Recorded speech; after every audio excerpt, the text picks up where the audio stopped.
No Origem Bahia de hoje, vamos mergulhar nas tradições e histórias de São Francisco do Conde, no Recôncavo Baiano. Você vai conhecer o trabalho de um artesão rústico, ouvir sobre a lenda do capa-bode, entender a importância da esmola cantada e, para fechar, ver como o artesanato com materiais reciclados vem transformando vidas em Salvador. Para começar, ouvimos o depoimento de Gana, artesão e capoeirista do Quilombo Monte, que fala sobre sua relação com a natureza e o artesanato como sustento e identidade. Eu sou Francis Clay dos Santos Alves, sou conhecido no mundo da capoeiragem com o apelido de Gana. Eu sou proponente do projeto cultural de capoeira Herdeiro do Quilombo e também sou artesão rústico aqui na comunidade. Como esses materiais aqui, eu faço minhas peças artesanais. Eu faço esse trabalho com a capoeira desde 1990, com artesanato desde 97. É uma forma de sustento e também de terapia para mim, para relaxar mais a mente. E são materiais que são extraídos aqui da própria natureza, da banda do Quilombo Monte.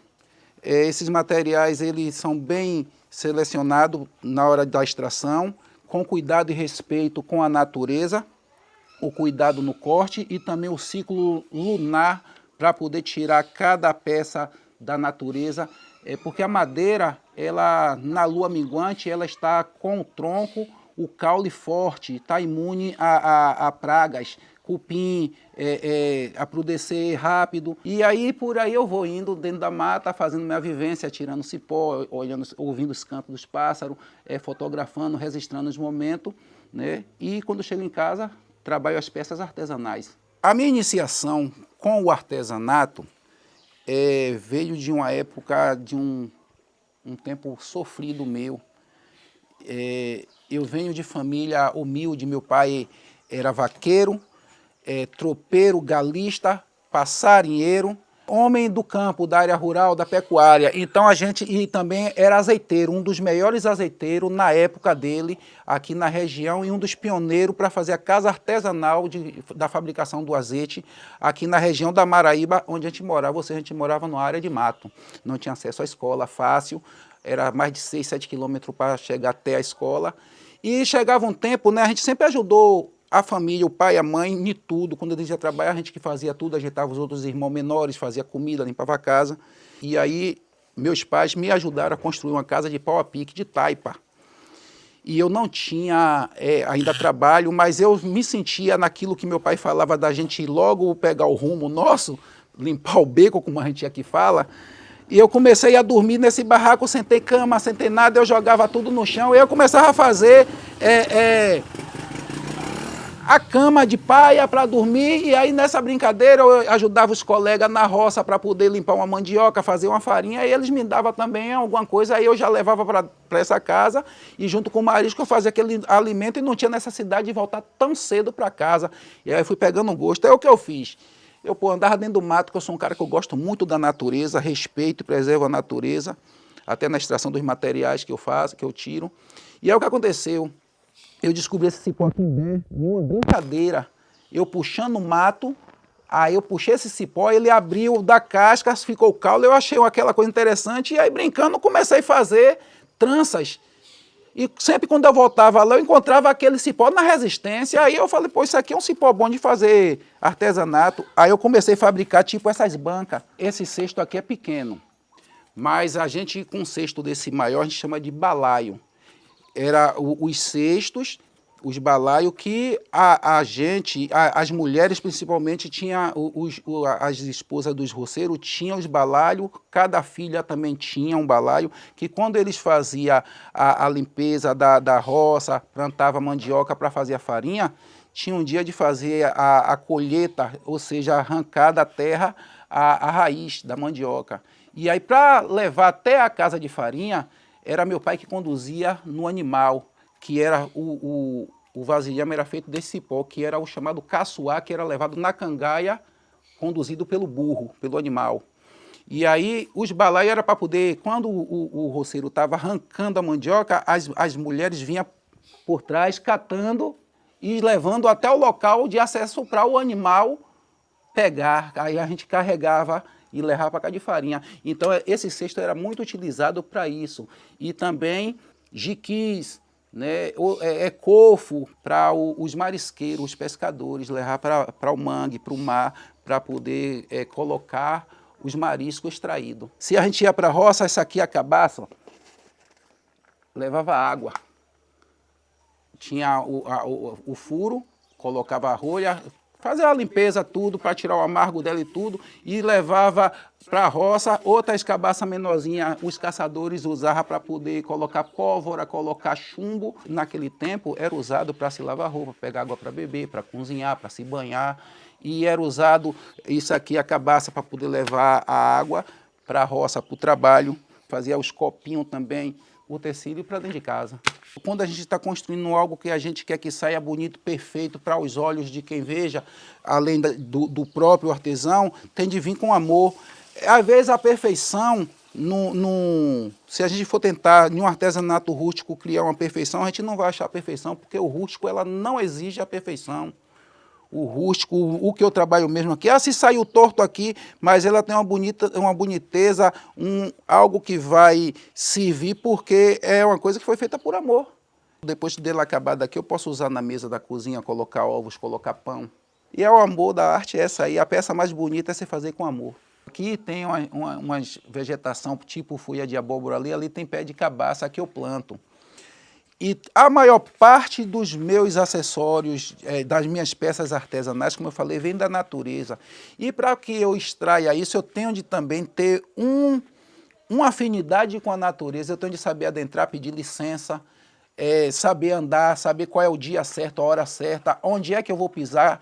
Na hora de puxar uma rama para poder extrair o cipó, não é de qualquer jeito. O mato não gosta de barulho, porque dentro do mato já existem os moradores dele. E onde tem moradores também tem os seus guerreiros que vai defender o local. Se eu adentrar de má jeito, já bagunçando, fazendo agasalho, as zoadas, posso assanhar um animal que está quietinho ali, o morimbondo, a abelha, né? E aí vai se irritar com aquela zoada que eles não estão acostumados a ver, vai achar que é uma ofensa e vai querer se defender e se defende atacando. Então, esse respeito eu tenho de ter, de chegar quieto, olhar, para eu tirar qualquer material, sendo cabaça, cipó, verga para berimbau, ou até uma fruta no pé, antes eu tenho de fazer um giro, né, para poder ver o que está ao redor, se tem animal, se tem bicho, se tem inseto, para poder, na hora H, eu não estar entrando no esparro, né? Porque o menino, quando ele vê uma fruta, ele está de olho na fruta e quer arrancar para comer, então ele não quer saber se tem cobra, se tem bicho, aí vai logo correndo, e se tiver dois é pior ainda, que vai um apostar que vai arrancar primeiro, e aí é que assanha o predador da natureza. Né? Então a gente tem de ter esse cuidado, esse respeito, o corte também, de fazer o corte na verga, no cipó. Eu não vou pegar um cipó, cortar de qualquer jeito, porque eu vou precisar no futuro desse cipó novamente. Então eu não posso fazer um corte que mate, que destrua, que crie um desequilíbrio ecológico. Eu tenho de voltar sempre naquele lugar que eu já tenho afinidade e tirar daquele cipó sem poder ir para outro lugar, porque eu sei que ali já tem, que eu cuido, para quando eu voltar a ter. Então você tem que fazer um corte que tenha o lugar que ela volte a brotar, para poder ela fazer novo broto, nova rama, e com um outro tempo você volta para ali para extrair. E aí você está aí contribuindo pelo o equilíbrio.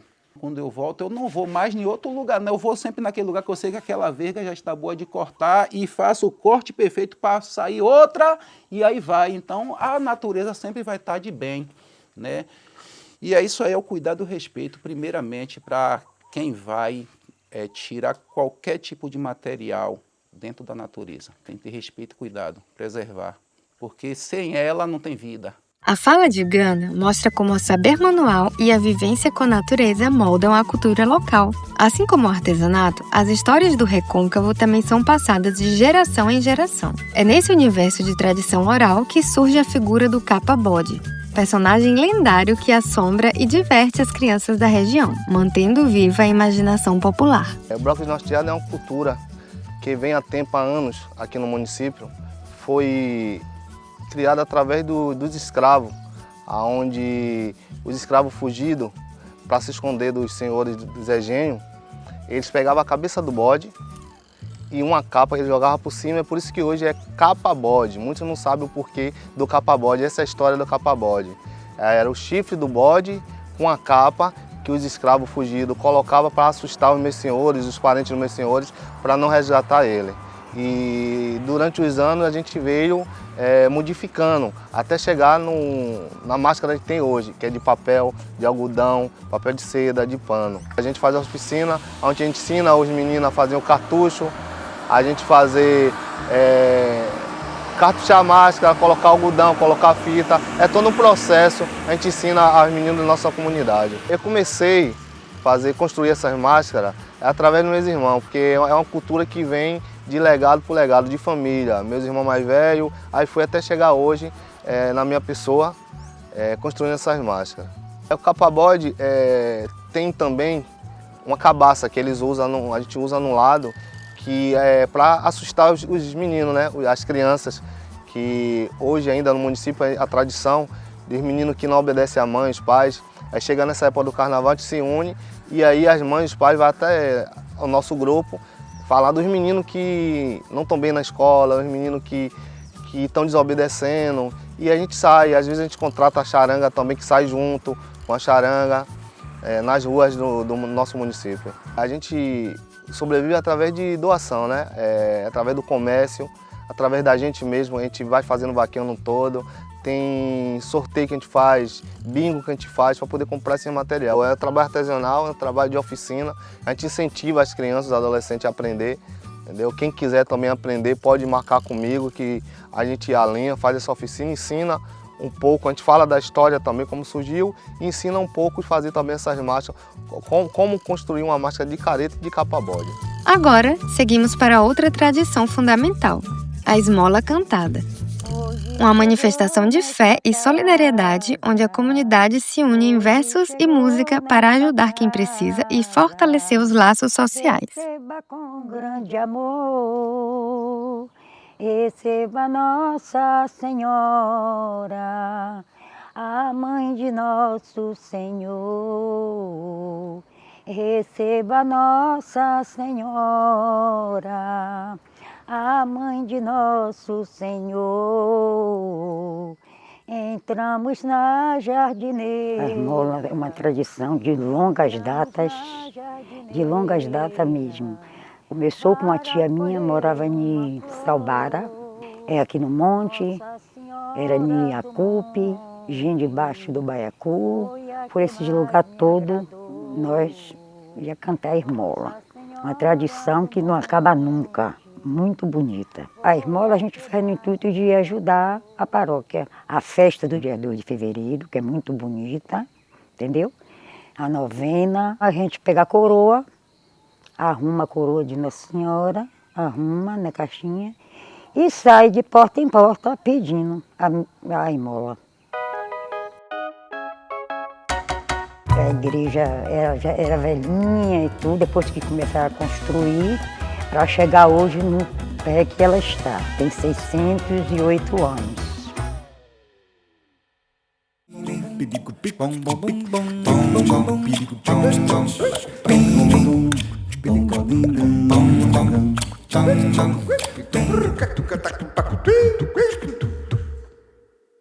No bloco anterior, depois de percorrer as tradições do Recôncavo, o Origem Bahia chega a Salvador para mostrar como a criatividade também se reinventa por aqui. Na capital, uma artesã transforma materiais recicláveis em peças de arte, provando que a cultura popular se adapta, se renova e segue viva, unindo sustentabilidade e expressão artística.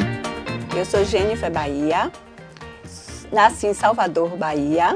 Sou artista plástica, artesã, formada pela UFBA. Eu via caixas de papelão, garrafas, e eu queria fazer alguma coisa minha, desenvolver uma coisa exclusiva. E então, com 50 anos, eu fiz o vestibular, passei na UFBA, e aí eu comecei a ver que eu poderia desenvolver uma arte mais profissional. Bem, trabalhar com papelão, que é a minha base, foi uma coisa assim, porque eu estava procurando o que fazer com uma arte sustentável. E certo dia eu vi várias caixas de papelão. Então eu fiquei assim, poxa, eu poderia fazer alguma arte com essa caixa. Então eu comecei a desenvolver algumas coisas mais caseiras mesmo. E o pessoal começou a gostar. E eu comecei a dar de presente. Então eu vi que ali eu comecei a gostar, né, do que eu estava fazendo. Então eu comecei a me desenvolver com outros tipos de arte e fazer uma coisa mais profissional. A minha principal matéria-prima hoje em dia é a arte sustentável, é a reciclagem. E minha base é a celulose, que eu trabalho com papelão. São caixas mesmo que eu pego, garrafas, né? São tacos que eu pego, as coisas o que der para reciclar, eu estou reciclando. Para cada tipo de arte, você vai ter que saber escolher o tipo de papelão que vai servir. No caso mesmo, né? Essa aqui eu dou uma... Ela é diferenciada, que ela é modelada. Então tem que ser um papelão mais flexível, certo? Tem as mandalas, no caso, são umas artes que são mais duras. Então precisa de um papelão mais resistente, mais duro, que eu não posso modelar. Então aí você vai ter que olhar para a caixa e ver que ela vai ser aproveitada. Eu que preparo todo o processo, desde o começo, que eu vou para catar o papelão, ou a garrafa, eu olho, né, para ver no que eu vou fazer a arte, eu preparo, eu faço o corte e depois de lixar, de todo o processo, eu faço a pintura. O meu processo de criação vem da minha intuição. Eu estou trabalhando muito com arte voltada para a minha cultura, que é daqui de Salvador, Bahia. Então, eu faço peças voltadas para aqui. E o design é meu mesmo, que eu desenvolvo minhas peças. Então, são únicas e exclusivas, porque são peças criadas por mim. Essa também. Geralmente, eu faço arte voltada, né, para a cultura daqui, Salvador, Bahia. O meu trabalho, eu sou feliz porque eu consegui desenvolver uma técnica que eu consigo ajudar um pouco a natureza. Remete à madeira sem derrubar novas árvores. Hoje em dia, eu comercializo minhas peças em várias lojas colaborativas, como a Cessol, o Artesanato da Bahia, loja colaborativa de Lauro de Freitas. São algumas dos lugares que eu comercializo. Agora eu vou mostrar para vocês um passo a passo, né, de uma arte, para vocês terem uma noção de como eu desenvolvo. Primeiro, você vai escolher o que você gostaria, né, para fazer um desenho, desenvolver. Então, no caso aqui, né, seria o girassol. Eu pego um papel normal, vou desenhar, fazer, no caso, o molde. Depois do molde desenvolvido, eu vou passar para o papelão, para fazer aqui o recorte. Aqui você vai passar para o papelão. No caso, esse papelão já é durinho, porque realmente é uma mandala, precisa ser de um papelão mais duro. Vai recortar ou com estilete ou com a tesoura. E aqui você vai fazer o recorte do papelão.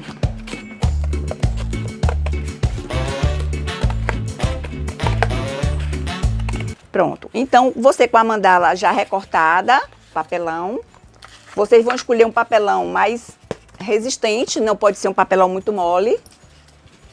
Daqui, você vai pegar, vai dar uma massa, esperar secar, que é o processo. E depois de seco, você vai vir com uma lixa. Eu deixo assim um pouco para aparecer realmente a textura de madeira. Então, eu já deixo, não precisa ser uma coisa muito lisinha. Depois de seco e lixado, você vai passar o desenho que você fez com o carbono para a peça. Você vem, mede tudo direitinho. E aí você vai passar o seu desenho para a sua mandala. Aqui você vai fazer todo o processo de transferir o desenho. Quem tem a facilidade, que sabe desenhar, não precisa fazer esse processo, mas você pode vir diretamente e fazer seu desenho. E sem se preocupar, porque a natureza dá essa possibilidade da gente criar e ficar bem à vontade. E você vai fazer a pintura. Bem, aqui você vai olhar as cores. né? Geralmente, como eu trabalho com coisas de natureza, você pode pegar uma referência que seria, né, realmente uma flor, a depender do que você vai desenvolver. No caso aqui, como é uma margarida, e você vai pintando. E deixar a sua criação. E sempre hidratando o pincel, porque como você está trabalhando em cima de uma massa, ela resseca muito. Então tem que ter esse cuidado para você conseguir desenvolver a tinta, né? Não ficar...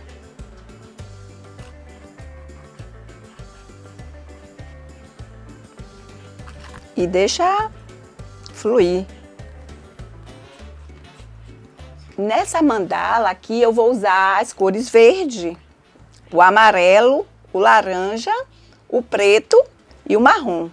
E branco, que geralmente o branco é para dar uma luz, para dar mais um detalhezinho.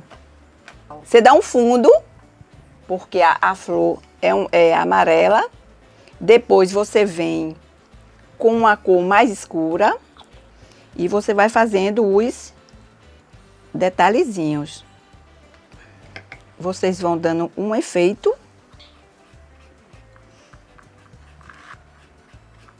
Aí você vai dar um fundo, né, que seria o miolo. Você vai jogando, você vai brincando com a tinta, com as cores e deixa fluir. Um pouquinho de marrom.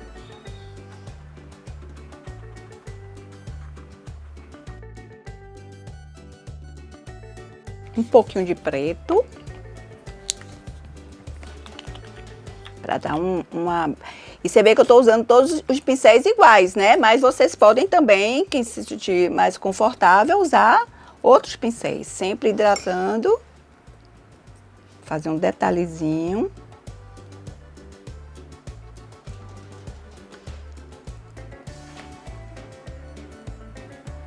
Aí você vem coisa pouca, só acabamento.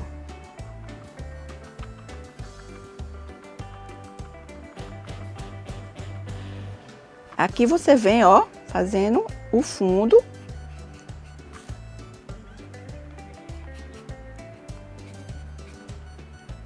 Quando você vai fazer uma coisa maior, você tem que ter um pincel mais larguinho ou maior.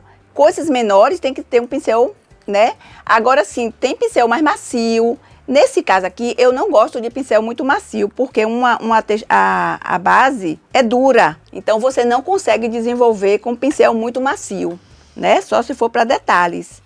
Mas é um pincel mais firmezinho, é melhor. E aí você vai testando, né? No começo, você vai ter que fazer as experiências para ver o que você consegue desenvolver melhor, né? Se adequar à sua pintura. E aí você vai brincando, fazendo o colorido. Aí eu gosto sempre assim de fazer uma luz, né? Tem a sombra, a luz, para você dar um pouquinho de volume. Então você pode pegar, vem com um verde mais escuro. E sempre, ó, tirando o excesso, você vai testando para ver como fica. Mais uma texturazinha.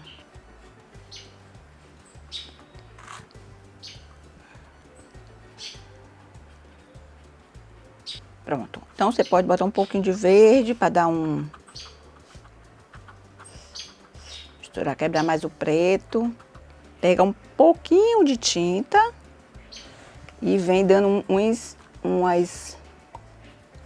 pouquinho de branco para dar uma...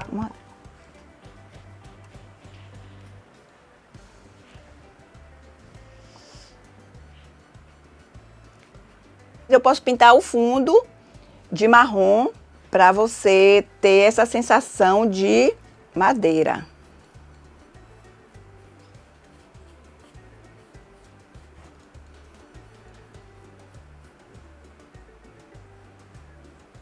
E sempre lembrando que o que vale é a sua criatividade, né?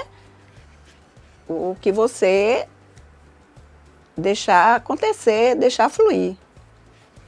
Isso é um passo importante também, certo? Depois de seco, você vai pintar o fundo também.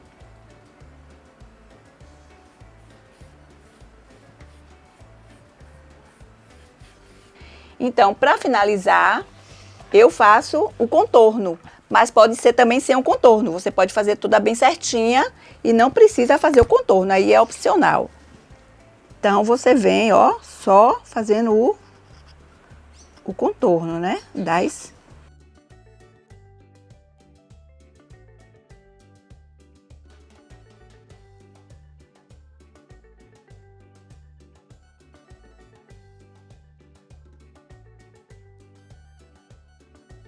Depois, no final, você vai dar um verniz. Então, no acabamento, então, ela fica resistente, né? Ela fica não arranha, fica uma arte resistente, mas você vai ter que dar um acabamento que seria o verniz. O verniz você tem que ser transparente.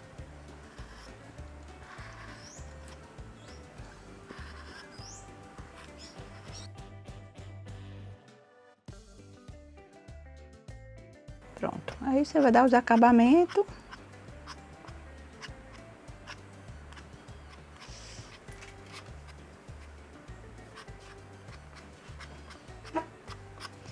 Pronto, finalizado, você vai dar o verniz. Eu uso corda de sisal para fazer um pingente, né? Para você conseguir pendurar. Você vai furar, porque como a base é papelão, você consegue, faz o acabamento, bota, aí vai ser opcional, né? Sua maneira de pendurar. Geralmente eu gosto de botar sempre uma frasezinha também, acredite em você. E essa arte fica boa para você pendurar em parede, vários ambientes, né? Vai alegrar, que é uma arte bem colorida. Você pode dar de presente, comercializar em feiras, em lojas. E esse é o trabalho final. E aqui tem um detalhezinho que eu não falei, que são espelhinhos que você pode comprar em loja de artesanato e fazer, aí você vai fazer a seu gosto. Pode botar uns detalhezinhos. E vocês podem encontrar o meu trabalho no Instagram, que é criar_artesanato. Lá você vai encontrar também outros tipos de trabalho, que eu trabalho também com garrafas recicladas. Aqui eu transformo, né, as garrafas. Faço também alguns marcadores de livro e também você encontra no Instagram. O episódio de hoje mostrou que tradição, memória e inovação caminham juntas na Bahia. Do artesanato rústico à reciclagem, das lendas à esmola cantada, cada história reforça o valor da cultura popular e a importância de manter viva as raízes. Até a próxima!